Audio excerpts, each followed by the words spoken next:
ہوگا، بہت دہشت کا دن ہوگا، ہر بندے پر خوف طاری ہوگا،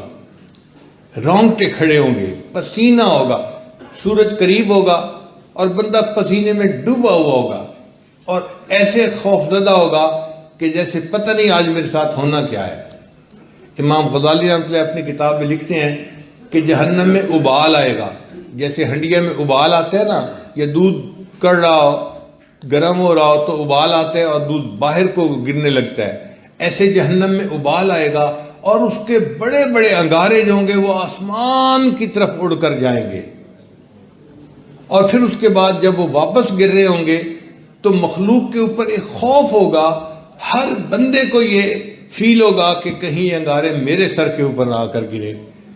تو ہر بندہ خوف کی وجہ سے کھڑا ہوگا اور پسینہ ہوگا اور شدت ہوگی پریشانی کی۔ اس وقت سب انبیاء مل کر نبی علیہ السلام کی خدمت میں عرض کریں گے، اے اللہ کے حبیب صلی اللہ علیہ وسلم، آپ انسانیت کی شفاعت کیجئے تاکہ اللہ اپنی امت پر معاملہ آسان کر دے۔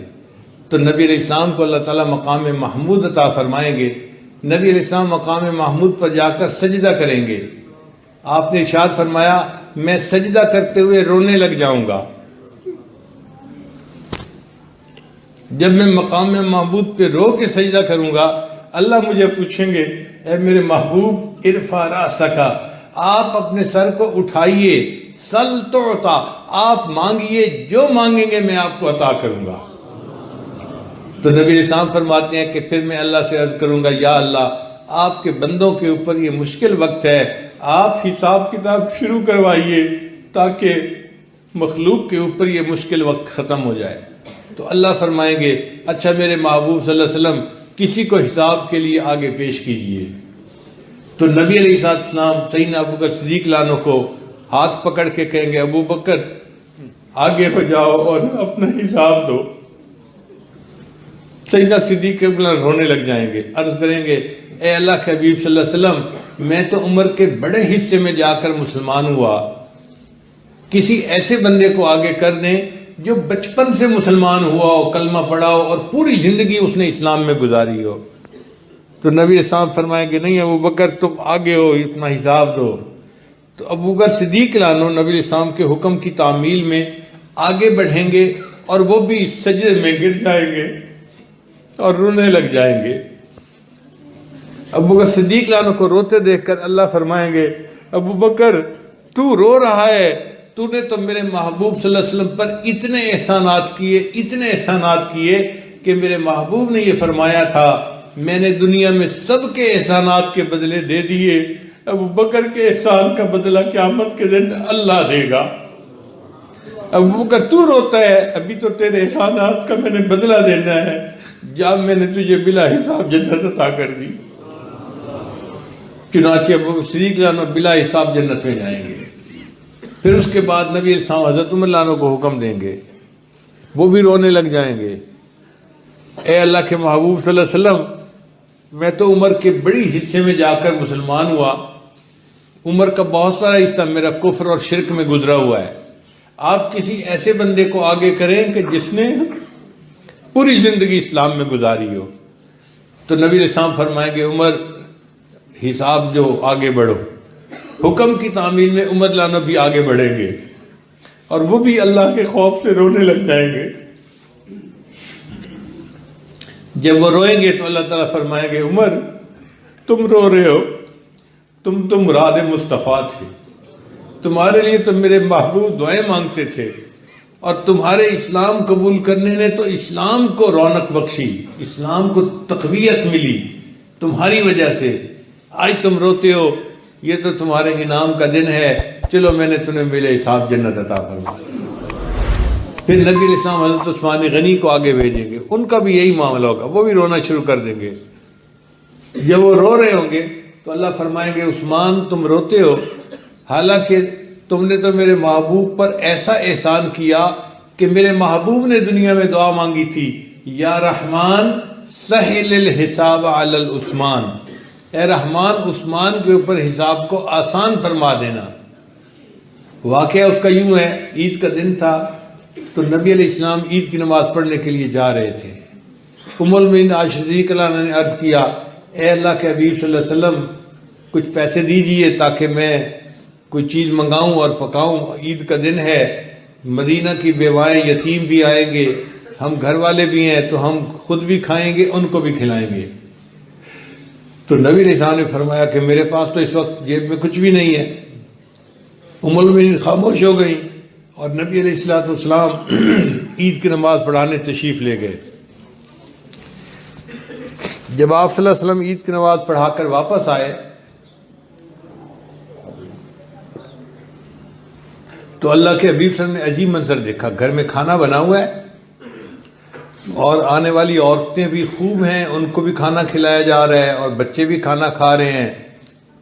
تو نبی صاحب بڑے حیران ہوئے، پوچھا ام المؤمنین عائشہ رضی اللہ عنہا سے، عائشہ میں نے تو پیسے نہیں دیے تھے تو یہ کھانا کیسے پکا اور کیسے لوگ کھا رہے ہیں؟ تو ام المؤمنین عائشہ رضی اللہ عنہا نے جواب دیا،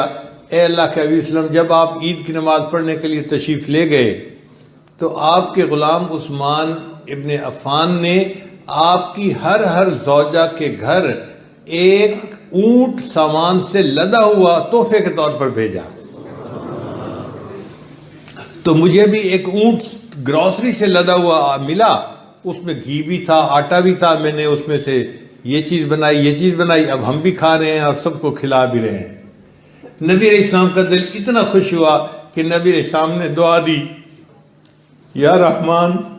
سہل الحساب علی عثمان، اے رحمان عثمان کے حساب کو قیامت کے دن آسان فرما دینا۔ چنانچہ اللہ فرمائیں گے کہ تیرے بارے میں تو میرے محبوب نے یہ دعا دی تھی، میں نے تیرے حساب کو آسان کر دیا، یا تجھے بھی بلا حساب جنت عطا فرما دی۔ پھر سیدنا علی رضی اللہ عنہ آگے ہوں گے، وہ بھی روئیں گے، مگر اللہ تعالیٰ بھی فرمائیں گے کہ تیرے ساتھ تو میرے محبوب نے مواخات کی تھی، تو ان کا بھائی بنا تھا، تو ان کی جگہ پر مکہ مکرمہ ان کے بستر پہ لیٹا تھا،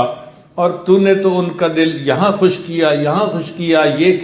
کیا، چل میں نے تجھے بلا حساب جنت عطا فرما دی۔ تو جب ان چاروں حضرات کے اعمال نامے کو اللہ تعالیٰ دیکھیں گے، محدثین نے لکھا ہے اللہ کو اتنی خوشی ہوگی اس کے بعد باقی ساری انسانیت کا حساب اللہ تعالیٰ رحمت کے ساتھ لیں گے۔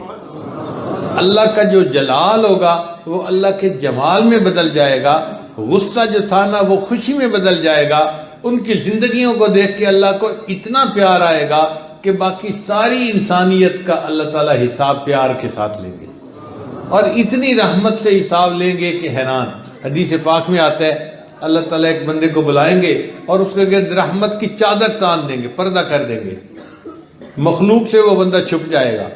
پھر اللہ اس بندے کو کہیں گے تو نے یہ گناہ کیا، وہ مانتا جائے گا، اتنے گناہ گنوائیں گے کہ اس بندے کو یقین ہو جائے گا آج میں نہیں بچتا، مگر اللہ فرمائیں گے اچھا تو نے اتنے گناہ تو کیے لیکن تو مجھ سے دنیا میں معافیاں مانگتا تھا، میں نے تیری اس توبہ کو قبول کر لیا اور تیرے سب گناہوں کو میں نے نیکیوں میں تبدیل کر دیا۔ اللہ اس کے سب گناہوں کو نیکیوں میں تبدیل کر دیں گے۔ جب اس کے گرد سے پردہ ہٹے گا تو مخلوق دیکھے گی یہ ایسا بندہ ہے کہ جس کے نام اعمال میں ایک بھی گناہ نہیں لکھا ہوا۔ حدیث میں آتا ہے کہ مخلوق سمجھے گی شاید یہ انبیاء میں سے کوئی نبی ہے جس کے نام اعمال میں کوئی گناہ ہے ہی نہیں، حالانکہ وہ ایک عام امتی ہوگا۔ اللہ اپنی رحمت سے اس کے گناہوں کو نیکیوں میں تبدیل فرما دیں گے۔ ایک حدیث مبارکہ میں آتا ہے ایک بندے کو اللہ بلائیں گے اور اس کے گرد رحمت کی چادر ڈال دیں گے، کوئی اس کو نہیں دیکھ سکے گا۔ پھر اللہ اس کو اس کے چھوٹے چھوٹے گناہ گنوائیں گے، یہ گناہ، وہ چپ کھڑا رہے گا،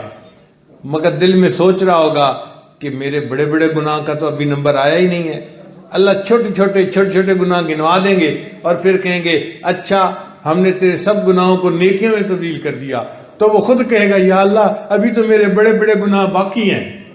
تو اللہ کو اتنا پیار آئے گا کہ اللہ مسکرا پڑیں گے اس کے عمل پہ، کہ وہ بندہ خود کہہ رہا ہے کہ میرے ابھی تو بڑے بڑے گناہ باقی ہیں، اللہ بڑے گناہوں کو بڑی نیکیوں میں تبدیل فرما دیں گے۔ ایسا اللہ تعالیٰ رحمت سے حساب لیں گے کہ انسان کو حیرت ہوتی ہے۔ حدیث پاک میں آتا ہے ایک نیکی کی وجہ سے 2 بندے جنت میں جائیں گے، ایک نیکی کی وجہ سے 2 بندے جنت میں جائیں گے۔ وہ کیسے؟ کہ ایک بندے کا حساب ہوگا، اس کی ایک نیکی کم ہوگی، ایک گناہ زیادہ ہوگا، تو فرشتہ کہے گا اگر تیرے پاس ایک نیکی اور ہوتی نا تو نیکی اور گناہ برابر ہو جاتے، اللہ اپنی رحمت سے تجھے جنت بھیج دیتے، اب تیرا چونکہ ایک گناہ زیادہ ہے لہذا تو جنت میں نہیں جا سکتا۔ تو بندہ فرشتے سے کہے گا کیا میں کسی سے ایک نیکی مانگ سکتا ہوں؟ تو فرشتہ اللہ کے حکم سے اس کو کہے گا ہاں تم مانگ سکتے ہو۔ چنانچہ وہ بندہ سب سے پہلے اپنے بھائی کے پاس آئے گا، بھائی دیکھ ہم دونوں کاروباری تھے، تیرے اوپر قرضے ہوتے تھے تو میں چکا دیتا تھا، میرے اوپر قرضے ہوتے تھے تو آپ چکا دیتے تھے، ہم دونوں ایک دوسرے کے ساتھ کتنی اچھی زندگی گزار کے آئے، آج میرے اوپر مشکل وقت آ گیا ہے اور مجھے ایک نیکی کی ضرورت ہے، اور تیرے پاس تو بہت نیکی ہیں، تو نے تو بڑے چلے لگائے اور بڑی مسجدیں بنوائیں اور بڑے مدرسے بنوائے اور نیک کام کیے، تو بھائی ایک نیکی مجھے دے دو۔ وہ کہے گا نہیں، جب تک میرا حساب نہیں ہو جاتا نا میں ایک نیکی نہیں دیتا، مجھے کیا پتا میرا انجام کیا ہوگا۔ تو بھائی انکار کر دے گا، پھر وہ اپنی والدہ کے پاس آئے گا، امی آپ میری ماں ہیں، میرے اوپر قربان ہوتی تھیں، مجھے کہتی تھی بیٹا تجھے تو گرم ہوا بھی نہ لگے، اور مجھے آپ کہتی تھیں میں تو آپ کے اوپر سب کچھ قربان کر دوں، امی مجھے ایک نیکی کی ضرورت ہے، اور آپ کے پاس تو بہت نیکی ہیں، انبار لگے ہوئے ہیں، آپ تہجد پڑھتی تھیں، یہ کرتی تھیں، وہ کرتی تھیں، امی ایک نیکی مجھے دے دیں۔ وہ کہے گی بیٹا جب تک میرا اپنا حساب نہیں ہو جاتا میں ایک نیکی نہیں دیتی، مجھے کیا پتا میرے ساتھ کیا ہوگا۔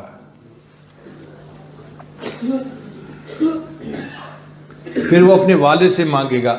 ابو میں آپ کا بیٹا ہوں، آپ نے مجھے پرورش دی، پالا، اور کتنا میرے اوپر مہربان تھے اور کتنا میری جو ہے محبت کرتے تھے، آپ کے پاس بہت زیادہ نیکیاں ہیں،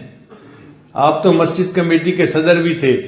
اور آپ تو یہ بھی تھے وہ بھی تھے، اور بہت نیکیاں ہیں، ایک نیکی مجھے چاہیے۔ وہ کہے گا بیٹا جب تک میرا اپنا حساب نہیں ہو جاتا میں ایک نیکی بھی نہیں دے سکتا، مجھے کچھ پتہ نہیں میرا انجام کیا ہوگا، ہر کوئی ڈرا ہوا ہوگا۔ پھر وہ اپنی بیوی کے پاس آئے گا، بیوی بھی انکار کر دے گی، پھر وہ اپنے بیٹوں کے پاس آئے گا، بیٹے بھی انکار کر دیں گے۔ جب سارے رشتہ دار نیکی دینے سے انکار کر دیں گے نا تو وہ رونے لگ جائے گا۔ اللہ نے قرآن مجید میں پہلے ہی فرما دیا یوم یفر المرء من اخیہ و امہ و ابیہ و صاحبتہ و بنیہ۔ تو جب وہ رو رہا ہوگا نا، بہت رو رہا ہوگا کہ آج میرے ساتھ کسی نے بھلا نہیں کیا، ایک نیکی مجھے کسی نے نہیں دی، مجھے کتنی امیدیں تھیں ان کے ساتھ، کوئی میرے کام نہیں آیا۔ تو ایک بندہ اس کے قریب سے گزر رہا ہوگا، وہ اس کو روتا دیکھ کے کھڑا ہو جائے گا، پوچھے گا یار یہ اتنا کیوں رو رہا ہے؟ فرشتہ کہے گا اس نے ایک نیکی مانگی تھی اپنے لوڈ ون سے اور کسی ایک نے بھی نیکی نہیں دی، اور یہ اب مایوس ہو کے رو رہا ہے۔ تو وہ کہے گا اچھا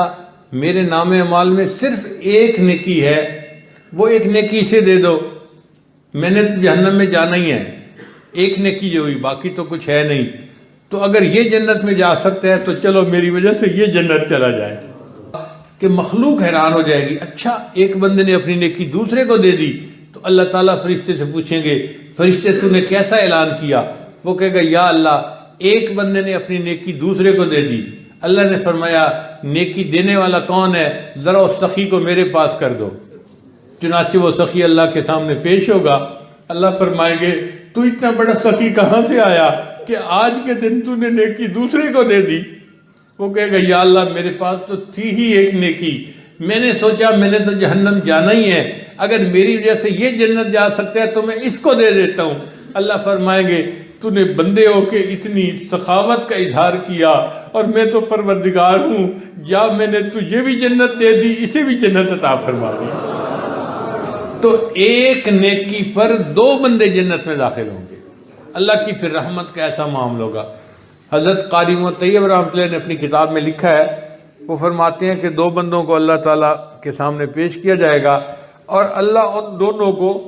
جہنم جانے کا حکم دیں گے کہ تم نے برے کام کیے، جاؤ جہنم میں۔ جب وہ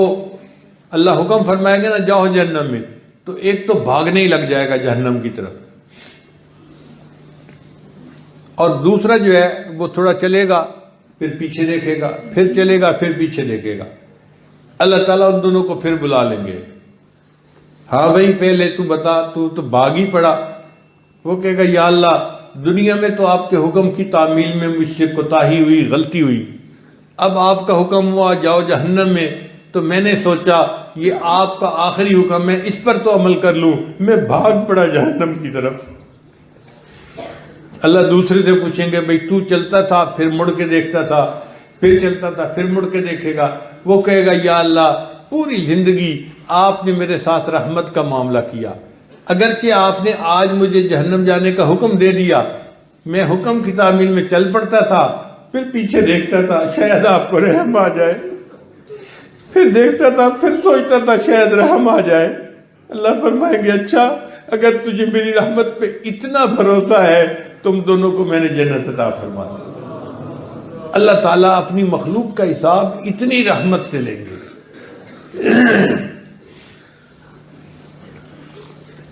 ایک مرتبہ نبی علیہ السلام امت کے لیے دعا مانگ رہے تھے اور آپ کے پاس حضرت ابوبکر صدیق لانا بھی بیٹھے تھے، تو نبی علیہ السلام نے جب دعا مانگی نا تو اللہ تعالیٰ نے وعدہ فرمایا اے میرے محبوب صلی اللہ علیہ وسلم آپ امت کے لیے بخشش کا جو ہے دعا فرما رہے ہیں، میں ایک لپ بھر کر لوگوں کو جہنم سے نکالوں گا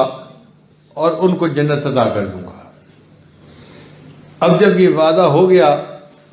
تو عمر لانو بڑے خوش ہو گئے۔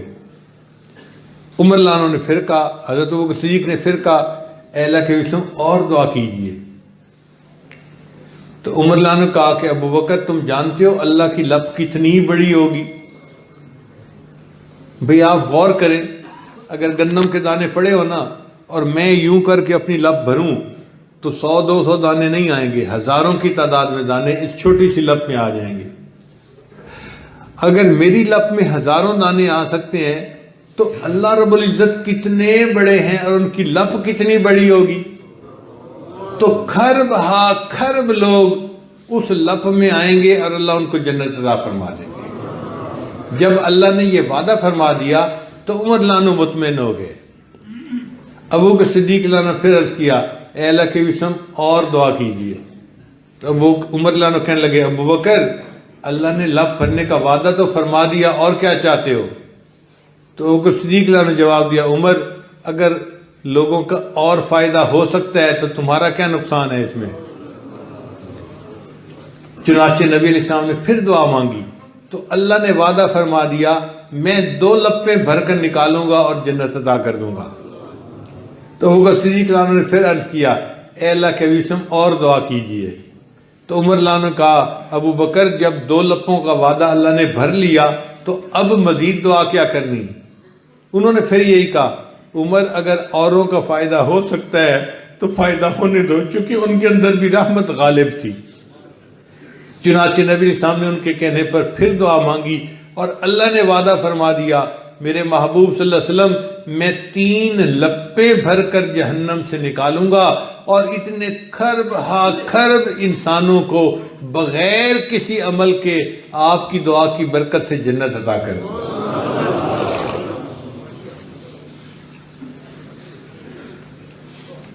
یہ حدیث مبارکہ امام غزالی رحمۃ اللہ علیہ اپنی کتاب میں نقل کرتے ہیں اور اس کے بعد لکھتے ہیں کہ میرے عمل تو اس قابل نہیں کہ میں اپنے عملوں کی وجہ سے جنت میں جاؤں، ہاں میں اتنی دعا ضرور کرتا ہوں کہ اللہ جن کو آپ بغیر کسی عمل کے محض اپنی رحمت سے جہنم سے نکال کر جنت عطا فرمائیں گے مجھے بھی آپ ان میں شامل فرما لینا۔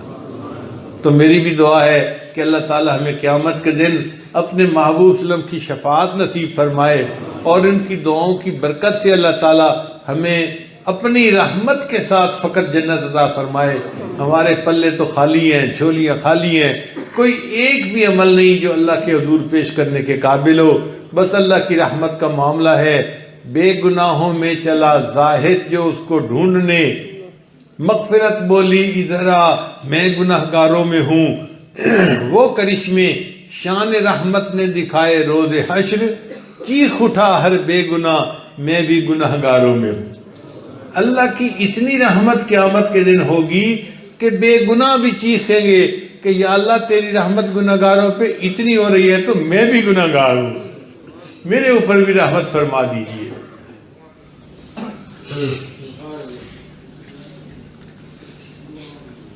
ہمارے ایک بزرگ تھے،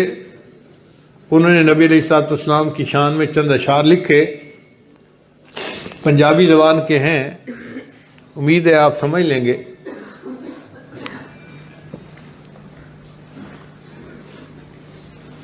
مجھے کوئی طرز لگا کے پڑھنا تو نہیں آتا،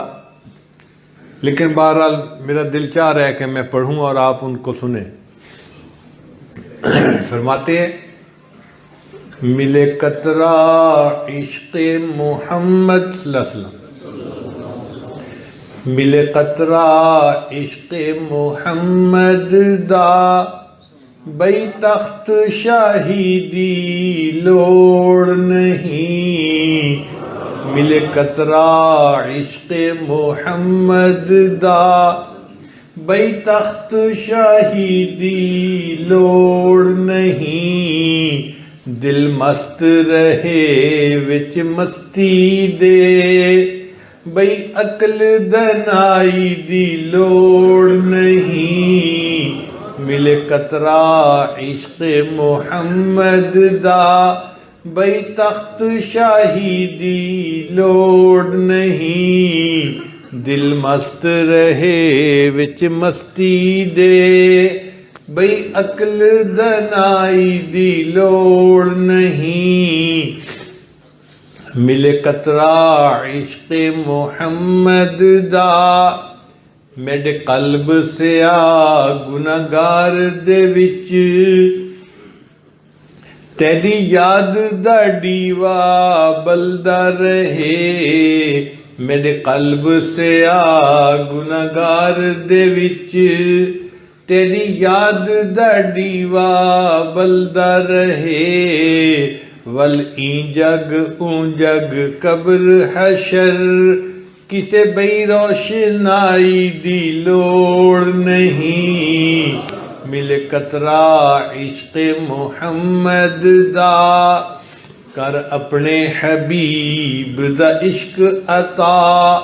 جگ سارے تو بے نیاز چکر، کر اپنے حبیب دا عشق عطا، جگ سارے تو بے نیاز چکر، سر جھکدا رہے در تیرے اتے، در در دی گدائی دی لوڑ نہیں، ملے قطرہ عشق محمد دا، این عبد دا عرض قبول تھیوے، دربار الہی دے اندر، این عبد دا عرض قبول تھیوے، دربار الہی دے اندر، لولوں وچ ہوئے عشق نبی، کسے بئی آشنائی دی لوڑ نہیں، ملے قطرہ عشق محمد دا، صلی اللہ علیہ وسلم۔ وآخر دعوانا ان الحمد للہ رب العالمین۔